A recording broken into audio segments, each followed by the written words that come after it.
What's up, TOM1SM here. We're on Coosa Bald and we're setting up for some summits on the air. So that's what we're doing. All right, Coosa's activated, so we're going to go ahead and hike down. Today we're going to highlight some of the gear that I carry because it's raining up there and coming down here on us in the woods. We've got the Discovery TX-500, which is a watertight radio. So I have pretty much full confidence in being able to operate even if it's raining. We've got the ability to put up shelters, so that's all good. But today we're going to highlight the gear. But anyway, like I said, we've hiked Coosa Bald. We went ahead and activated it quickly, mostly VHF. And we're going to turn and burn and get out of here and head over to Buckeye. So that's what we're doing next. All right, so we made it on top of Buckeye. Yeah, I almost said Coosa. Did Coosa this morning. So we made it on top of Buckeye, and the campsite, well, there's no campsite up here. The operating area completely sucks. It's all grown up, overgrown. Just, you can see all through the background here, there's no open field, no open spot at all that we can operate in. So there's that. Tried operating off of my in-fed and ran a little bit of 40, ran a little bit of 20, and got zero love. Thumbs down, no love.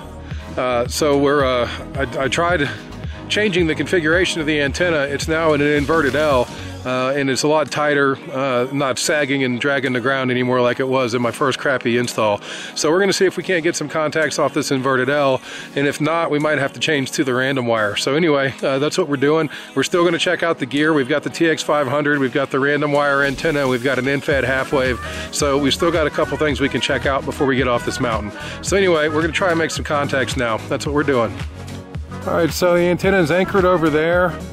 Goes up this 550 cord here, up into the sky. There's my wire, you probably can't see it, and then the apex.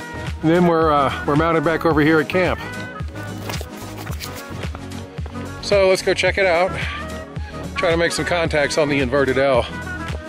At least the wire is all pulled tight this time, which I haven't really had a problem with the saggy in-fed before, but it might just be this location, it could be anything. But we gotta make sure that the antennas are perfect. I'm tripping myself. We gotta make sure the antennas are perfect so we can operate, do what we need to do, and get this mountain activated, because right now, donut, I have zero contacts. I don't even have anything on VHF, and I've been here for 20 minutes, so that's a problem. So anyway, that's what we're doing. Okay, so we're activated finally. Took us a little while. Got nothing on 40 meters, but jumped up on 20, and we're able to make some good contacts there. Chased a couple of parks, got some park to park, and then I went ahead and spotted and called some CQ. Got a little bit of a pile up for a second, a couple stations all calling in, so that was nice. We got up to Canada, out to New Hampshire, and out to California. We'll post the map real quick. There you go, that's the map. All right, so let's talk about gear. So the gear we have today includes the Discovery TX-500 for our HF radio. Here's the TX-500 right here. It's kind of an octopus at the moment because I've got my power cord, the microphone, and the antenna plugged into it. But this is the rig. Here's the screen. Let's see if we can't get a little bit better focus on that there. And you can see the screen has a lot of information on it. Of course, your frequency, your mode, all the settings of the radio, if you're in, you got your compressor on, etc. And you also have a pan adapter down at the bottom. You can see that moving around, and that's very helpful to find stations, to find people to chase, to find people to talk to, and also to know where not to be on the bands. So the TX-500, it's a 10-watt radio. They are hard to find right now. I'll say that this is a hard to find radio. Every now and then HRO will get some in stock, so just keep a watch on it. They come from Russia, and you know, with all of that right now, what's going on there. So anyway, the TX-500 is pretty difficult to get, but if you get your hands on one, it's a great radio. And for today, where there's a lot of rain in the forecast and a lot of water and a lot of mud out there, this is the perfect radio, the TX-500, perfect radio to bring. So down here on my leg, you'll see I've got a Velcro strap. And on the back of the TX-500, get that in focus there, I've placed a Velcro strip on the back of the TX-500. So I'm able to basically just Velcro the radio onto my knee and operate. It stays there. It's great. So that's a nice little homebrew trick you can do, not just with the TX-500, but with any radio. So there's a lot of features in the TX-500. We're going to do a series of videos coming up soon, maybe just a video or a series of videos on the radio, some of the features and some of the things that just make sense to turn on or enable some settings that may be buried in the menus that you might not find and might not be aware of. So we're going to do some deep dive into the TX-500 in some new videos.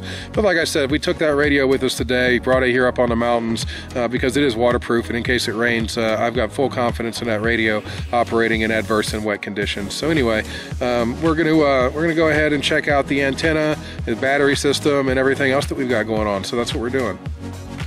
So our battery system today is a 3 amp hour Bioenno. We'll pull out here. It's just sitting on my knee. You can see it's a small battery. It's a small form factor.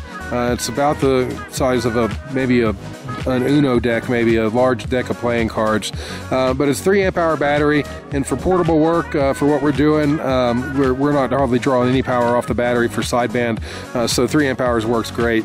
I also run the BuddiPole Power Mini. This is a solar charge controller / power distribution board, and it gives me a lot of information. I can see for here, for instance, I've used 0.7 amp hours out of the battery, and right now I'm pulling about 0.13, 0.14 amps from the radio, because the radio is still turned on.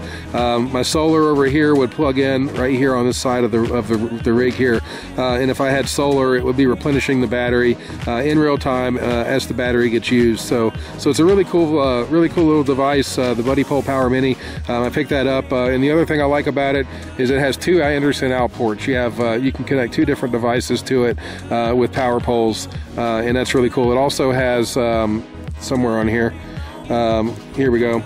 Also has a USB port, so you can charge your phone. Or charge devices, tablets, etc. that you got with you. So that's my power management system and my power 3 amp hour Bioenno and the BuddiPole Power Mini.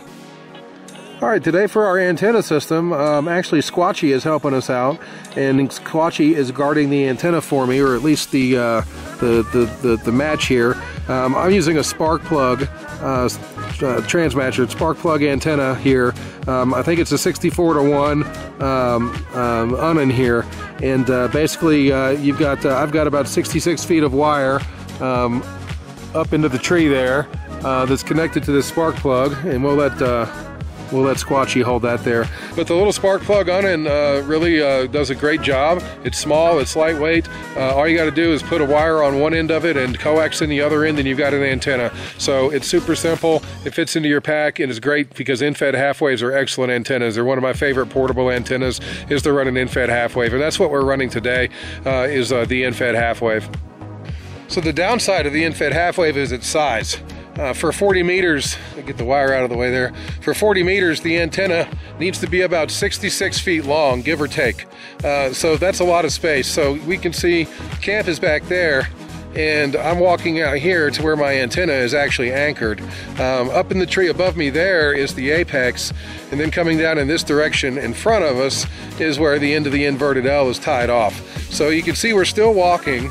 And that's kind of the length of the antenna. So we have much shorter antennas. We have the Chameleon Tactical Delta Loop, and here we are. We're right there is where my antenna is tied off. So it's a long walk from here to camp. We're here in camp way up there. So that's the downside of the in-fed half wave, but they are great antennas, and like I said, if you cut one for 40, you're going to have resonance and harmonics on other bands, including 20 meters, 15 meters, and 10 meters. So you're going to have a lot of fun with an in-fed half wave. Like I said, the downside is just it takes up a lot of space. We just had a trail runner come through. I don't see how those trail runners do it. These trails kick my butt, and they just run on them like they're nothing. More power to you. Okay, so we're both activated, getting packed up, going to start the hike down, and maybe try and find some chow. So again, that's what we're doing. Oh, and by the way, sorry for the crappy gear review. We'll do a much better job coming soon, I promise. That's what we will be doing.